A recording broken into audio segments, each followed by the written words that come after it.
আসুন ইলম শিখি, আসুন ইলম শিখি।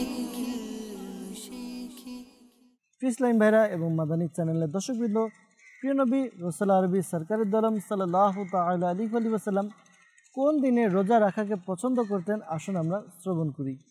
হযরত সাইয়েদনা আবু হুরায়রা রাদিয়াল্লাহু তাআলা আনহু থেকে বর্ণিত, রহমতে আলাম নূরে মুজাসসাম রাসূল আকরাম শাহিনশাহ বনি আদম হুজুরপুর নূর সাল্লাল্লাহু তাআলা আলাইহি ওয়াসাল্লাম ইরশাদ ফরমান, সোমবার ও বৃহস্পতিবার আমলসমূহ পেশ করা হয়, তাই আমি পছন্দ করি যে আমার আমলগুলো তখনই পেশ করা হোক যখন আমি রোজাদার অবস্থায় থাকি। রাহমাতুল্লিল আলামিন শফিউল মুজনিবিন সাল্লাল্লাহু তাআলা আলাইহি ওয়াসাল্লাম পবিত্র সোমবার ও বৃহস্পতিবার রোজা রাখতেন। এ সম্পর্কে জানতে চাইলে তদুত্তরে তাজদারে মদিনা শাহিনশাহ নবুওয়াত সাল্লাল্লাহু তাআলা আলাইহি ওয়াসাল্লাম ইরশাদ ফরমান, ওই উভয় দিনে আল্লাহ তাআলা প্রতিটি মুসলমানের মাগফিরাত করেন। সাল্লু আলাল হাবিব সাল্লাল্লাহু তাআলা আলা মুহাম্মদ সাল্লাল্লাহু তাআলা আলাইহি ওয়াসাল্লাম।